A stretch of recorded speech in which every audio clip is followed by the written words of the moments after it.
Comme beaucoup de Français, Franck utilise sa voiture pour se rendre au travail. Le problème, c'est que son bureau est très loin de son domicile, presque à 100 km. Alors, pour y arriver plus vite, Franck prend l'autoroute entre Nantes et Angers. Mais à la fin du mois, les péages commençaient à lui coûter cher, près de 130 €, sans compter l'essence. Alors Franck a trouvé une astuce pour dépenser moins, contrairement aux autres usagers. Donc voilà, cette voiture-là qui nous double sur ce trajet-là, va payer 10% de plus pour exactement le même trajet, le même service, tout. Franck pourrait continuer tout droit comme cette voiture qui file sur Angers. Ça lui coûterait 8,40 € à la grande barrière de péage. Mais son astuce consiste à prendre cette bretelle de sortie. Vous pensez peut-être qu'il va emprunter la nationale pour terminer son trajet, mais pas du tout. Il va d'abord sortir par ce petit péage. Et donc ce qu'on va faire, on va payer une première fois là, on va faire demi-tour au rond-point qui est en face, et on va revenir ici et repayer une deuxième fois ici. Payer 2 fois, ça peut paraître bizarre, mais grâce à cette technique, il va faire baisser la note d'autoroute. Ça ne lui prend que quelques instants, le temps de faire le tour du rond-point, pour entrer à nouveau sur l'autoroute en payant le second ticket. Hop, on va rattraper l'autoroute tout de suite. Donc on vient de sortir à l'instant de ce côté-là, on vient de payer 4,60 €. Donc voilà, on va payer 3,10 € là. Franck peut maintenant reprendre son trajet sur Angers. Bilan de son petit tour de passe-passe. Donc si on fait le bilan, voilà. 4,60 € et 3,10 €. Ce qui nous fait au total 7,70 € pour exactement le même trajet. 7,70 € au lieu des 8,40 € réglementaires, soit 10% de réduction. C'est comme ça qu'il économise 8 € par semaine. Pour une personne qui fait régulièrement le trajet, par exemple sur une semaine, c'est un aller gratuit en fin de semaine. Un bon plan qui fonctionne sur tout le réseau français. Et vous allez découvrir comment Franck l'a mis à disposition de tous les automobilistes français. Des usagers qui pestent chaque année en découvrant les augmentations de tarifs sur la route des vacances.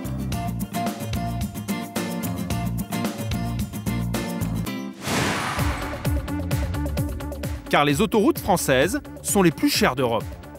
Comptez 148 € pour un aller-retour Paris-Nice, 106 € pour un aller-retour Paris-Bordeaux, des tarifs qui ont grimpé de 20% en 10 ans. Une véritable rente pour les sociétés qui exploitent ces barrières de péage. Elles s'appellent ASF, Sanef ou Cofiroute pour les plus connus, et leurs bénéfices explosent. Alors ces tarifs sont-ils justifiés? À qui profite l'argent des péages? Et surtout, comment faire pour payer moins cher? Enquête dans les coulisses des sociétés d'autoroutes.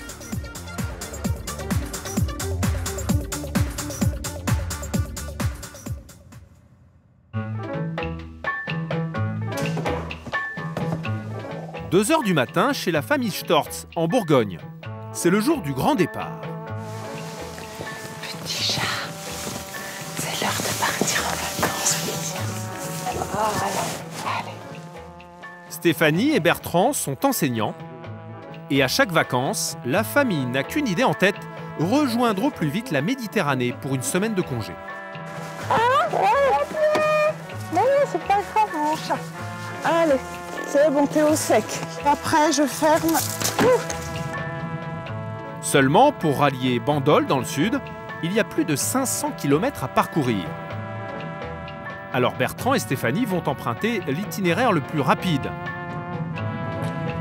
Ah, bientôt l'autoroute. On arrive à Châlons. L'autoroute.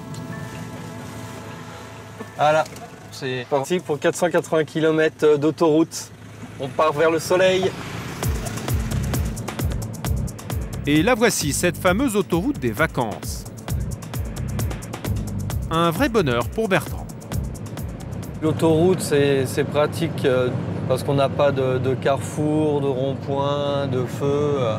Le seul problème, c'est que c'est onéreux. L'autoroute, ça coûte cher et la famille Storz attend avec anxiété la facture finale. Au bout de 5 heures de voyage, On ne sait pas, ouais, c'est la surprise du chef. troisième et dernière barrière de péage. Si ça a augmenté ou pas. Ah, c'est une... Ah, on peut pas. Merci, donc 23,50. Donc oui, c'est un peu plus cher que les années passées. Au bout du compte, le couple aura dépensé 37 € pour descendre dans le sud, et ce sera le même tarif au retour. Des prix que les 30 millions de Français qui empruntent l'autoroute chaque été ont parfois du mal à s'expliquer. Alors que paye-t-on exactement quand on arrive au péage ?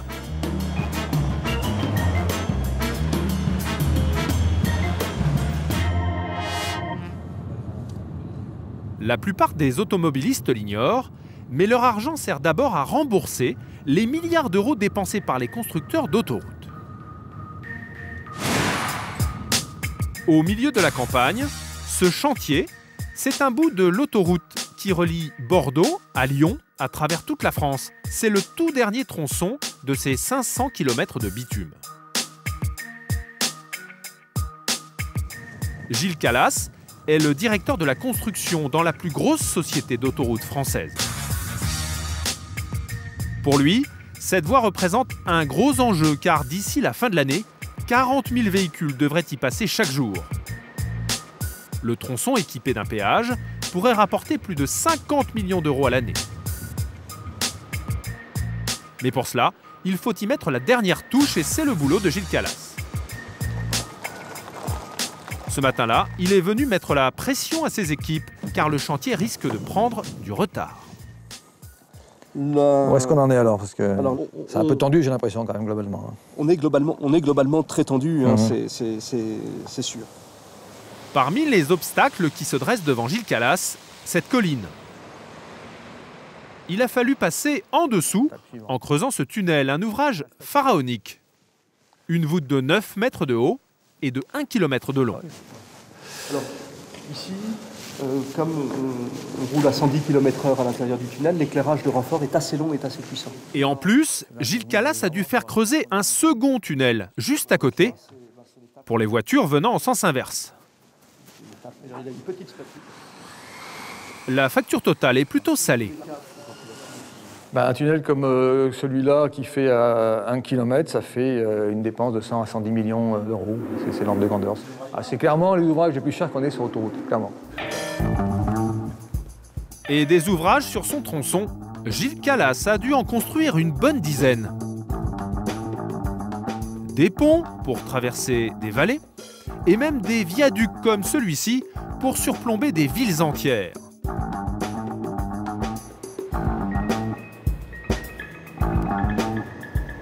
Mais pour donner envie aux futurs clients d'emprunter son autoroute et d'y revenir, Gilles Calas a misé sur un goudron de nouvelle génération qui va la rendre plus silencieuse et donc plus agréable à parcourir.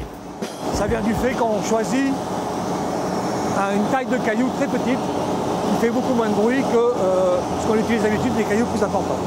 Ça permet de régler très finement la couche de l'enrobé de manière à obtenir une régularité très bonne, une espèce de billard finalement. Rouler sur un billard, cela rajoute des coûts supplémentaires à la construction de l'autoroute. Alors, 1 kilomètre sans ouvrage particulier, comme ici par exemple, sur cette autoroute, ça revient à 17 millions d'euros du kilomètre, hors taxe. De 17 millions jusqu'à 100 millions d'euros quand il faut construire un tunnel. Voilà ce que coûte 1 kilomètre d'autoroute. Une mise que la compagnie va récupérer en moins de 15 ans. Et pour cela, il faut tout faire pour que l'autoroute débite du client. Faire payer toujours plus et toujours plus vite, telle est la devise de ces sociétés d'autoroute. Vous allez découvrir comment elles s'y prennent pour encaisser votre argent. Direction le péage de Lançon de Provence sur l'autoroute du Sud. C'est l'un des plus gros péages de France. Ici, chaque année, 20 millions d'automobilistes passent la barrière en se délestant d'une partie de leur porte-monnaie. Ce jour-là, c'est un grand chassé-croisé Un jour où le chef du péage devrait engranger 1 million d'euros en 24 heures.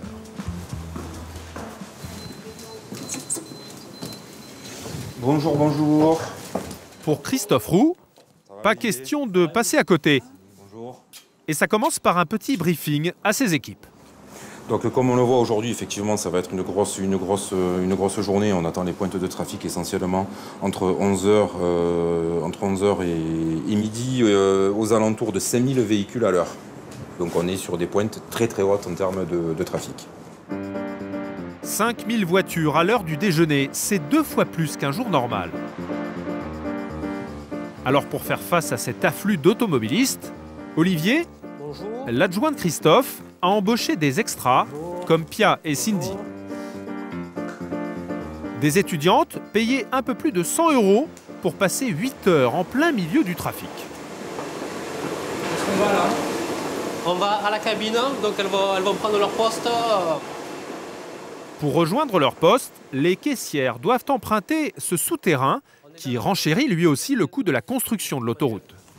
Donc là, pour nous, on est sous la voie là? Ouais, exactement, on est sous le péage. La consigne est de passer au maximum par la galerie pour éviter de traverser les voies et que ça soit plus dangereux pour nos salariés.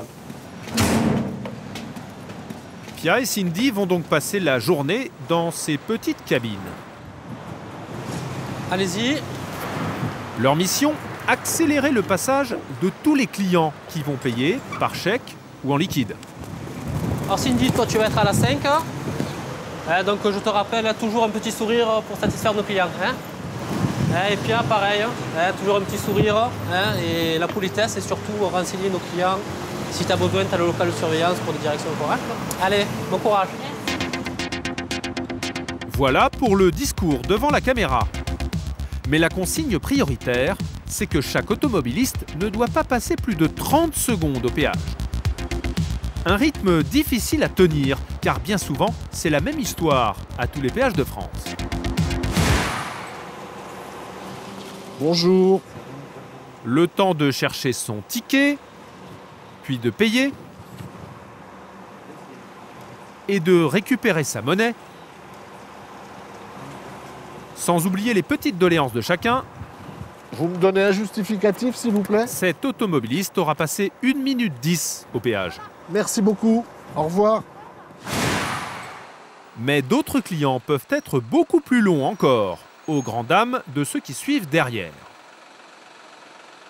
Exemple avec ce conducteur qui se présente à la borne de péage pour un règlement de 2 € seulement et qui veut payer avec un billet de 500 €. Dans le haut-parleur, la péagiste est embarrassée. Je prends les billets jusqu'à 50 €, monsieur. Vous avez raison, moi. Derrière, on tente de garder le sourire, mais les minutes passent. Le client paraît peu pressé. Alors la péagiste doit accélérer le mouvement.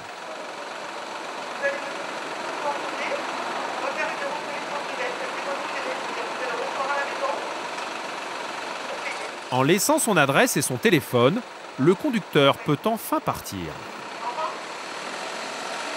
Il lui aura fallu 6 minutes pour franchir le péage. On est loin des 30 secondes de rigueur. Laisser payer les automobilistes avec du liquide, ça fait perdre beaucoup trop de temps à Christophe. Et ça nécessite des salariés en cabine. Alors pour débiter les clients toujours plus rapidement, Christophe a remplacé les péagistes par des caisses automatiques. Ici, on paye par carte bancaire, un encaissement toutes les 15 secondes pour le plus grand bonheur du chef de péage. On le voit à l'ordre de grandeur, sur une pointe horaire, un automate en carte bancaire est capable de traiter à peu près 250 clients à l'heure. On va tomber facilement à 130 clients à l'heure sur des paiements en espèces avec rendu monnaie qui sont plus longs puisqu'il faut chercher le portefeuille, faire l'appoint, etc. La transaction et le passage au péage est plus long. En clair, un péage automatique encaisse 2 fois plus vite que dans une file où le client paye à un humain. Une politique adoptée désormais par toutes les sociétés d'autoroutes. Aujourd'hui, une seule caisse sur 10 fonctionne avec une caissière, contre 9 sur 10 il y a 10 ans. Moins de personnel, ça veut dire que les autoroutes ont donc beaucoup moins de charges qu'auparavant. On pourrait s'attendre à une baisse des tarifs. Mais c'est tout l'inverse. Comme le dénoncent régulièrement les gros titres de la presse. Des autoroutes en or, par ici la monnaie, l'injustice au péage. Chaque année, les tarifs explosent 20% de plus en moyenne que les prix à la consommation. Les compagnies d'autoroutes abuseraient-elles ?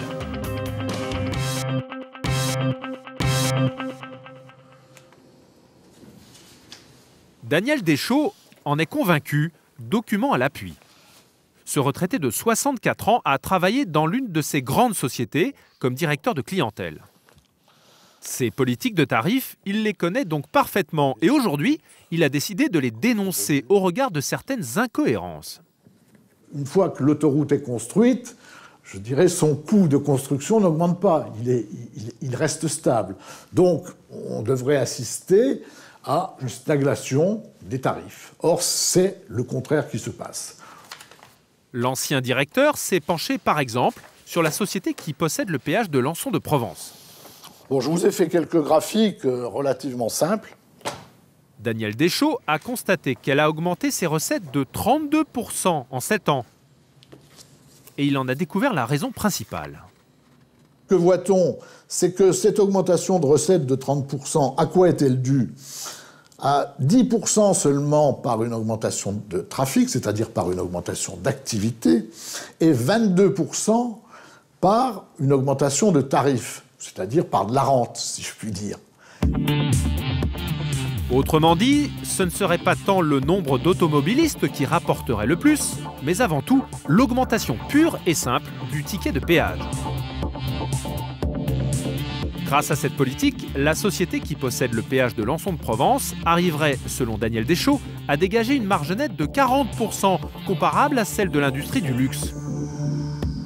Les sociétés n'ont aucune raison économique d'augmenter les tarifs de la façon dont ils les augmentent. Puisque ce n'est pas une répercussion de leurs augmentations de charges, puisque leurs charges stagnent. Donc c'est simplement pour augmenter les profits. Face à ces augmentations incessantes des tarifs de péage, des consommateurs ont carrément décidé de ne plus payer, quitte à se mettre hors la loi. Sur Internet, il suffit de taper une phrase toute simple « Comment ne pas payer le péage ?». À l'écran, des dizaines de vidéos apparaissent alors. Des usagers qui se filment sans complexe en train de frauder au péage. Cet automobiliste, par exemple, se met en scène. Pour franchir la barrière sans payer, il utilise son pare-brise comme bélier et déclenche l'ouverture.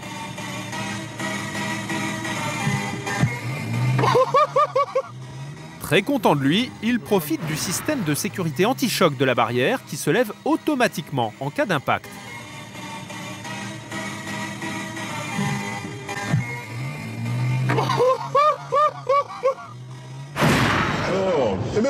Dans cette autre vidéo, ces deux retraités utilisent un moyen tout aussi illégal, la méthode dite du petit train. Cela consiste à coller au pare-choc de la voiture qui précède et qui, elle, paye le péage. En restant au contact du véhicule qui précède, le conducteur de la deuxième voiture a juste le temps de passer avant que la barrière ne se referme. Voilà, de Dieu, alors c'est la première fois que je me... Ah oui. Une pratique dangereuse et frauduleuse qui se développe. On estime à plus de 1000 le nombre d'infractions chaque jour sur tout le réseau français. Rien que pour la société propriétaire du péage de Lançon de Provence, cela représente 11 millions d'euros de manque à gagner. Une compagnie qui a décidé de contre-attaquer. Des dizaines de caméras de surveillance peuvent désormais lire les plaques d'immatriculation. Des images transmises au centre de contrôle juste à côté. Jean-Louis ? Ouais, dis-moi, j'ai un souci à la une. Non, c'est bon, il a fini. Sur ces écrans, Brigitte, l'adjointe de Christophe, le chef du péage de Lançon de Provence, peut à tout moment relever les numéros des fraudeurs, puis les transmettre à la gendarmerie qui saisit alors la justice. Les resquilleurs risque 170 € d'amende. Un gros risque pour pas grand-chose, car il existe un autre moyen pour payer moins cher sans se mettre hors la loi. Nous retrouvons Franck, cet automobiliste qui, souvenez-vous, a trouvé le truc pour payer l'autoroute moins cher en toute légalité. Son astuce, cet ingénieur a décidé de la mettre à disposition de tous sur son site internet Autoroute Éco. Pour cela, il a passé des jours à collecter des milliers de tarifs sur tous les trajets possibles. Ensuite, voilà comment ça se passe sur son site. Donc le principe de mon site est assez simple. Vous allez d'abord choisir la section de péage d'autoroute que vous allez emprunter. Vous entrez votre point de départ et votre point d'arrivée. Voilà, donc on choisit l'entrée Lyon, la sortie Montélimar. Le logiciel de Franck vous indique le prix si vous faites le trajet d'une traite. Donc le prix, sans vous arrêter, vous allez payer 12,60 €. Et juste en dessous, le bon plan. Par contre, si vous arrêtez une fois, vous allez payer 10,70 €. 15% moins cher si vous acceptez une petite manœuvre. Comme ici, sur ce trajet entre Lyon et Montélimar sur l'autoroute du Sud. Vous arrivez donc du nord de Lyon. Donc la possibilité, c'est, comme la plupart des gens, ça va être de continuer tout droit sur l'A7, la route qui est bleue là. Mais il y a une possibilité, donc c'est simplement de sortir ici, de payer une première fois à la barrière de péage. À cette sortie, il y a effectivement un petit péage, celui de Chanas, qui permet de régler la première partie du trajet. Donc vous allez payer un trajet Lyon-Chanas. À la sortie de cette barrière, vous avez un rond-point. Vous faites demi-tour, tout simplement. Vous reprenez un ticket et vous repartez en direction de Montélimar. Et là, vous allez arriver à Montélimar Sud. Vous allez payer le trajet Chanas. À Montélimar, vous réglerez la deuxième partie du trajet. Une technique qui fonctionne sur toutes les autoroutes avec parfois jusqu'à 30% d'économie. Alors pourquoi y a-t-il des différences de prix en réglant une partie de son trajet dans des petits péages? En fait, les sociétés d'autoroutes doivent respecter la loi qui leur impose de ne pas dépasser un certain pourcentage d'augmentation chaque année. Mais elles ont trouvé la parade. Facturer au prix fort les péages les plus fréquentés, comme par exemple celui de Montélimar, et en contrepartie, elles s'obligent à limiter les hausses sur les petits péages, comme celui de Chanas. Du coup, plus un automobiliste tronçonne le trajet en empruntant des petits péages, plus il réussira à faire baisser la note.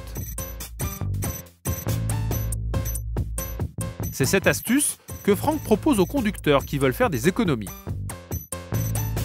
Ces péages, toujours plus chers, sont devenus une vraie cash-machine pour les sociétés d'autoroutes. Mais alors, à qui profite tout cet argent? Ce matin, Jean-Pierre Bellost et Caroline Maignan ont rendez-vous au Palais des Congrès de Paris. À eux deux, ils détiennent 600 actions de Vinci, le géant des travaux publics qui possède 3 sociétés d'autoroutes. Ils sont venus assister à l'Assemblée générale des actionnaires.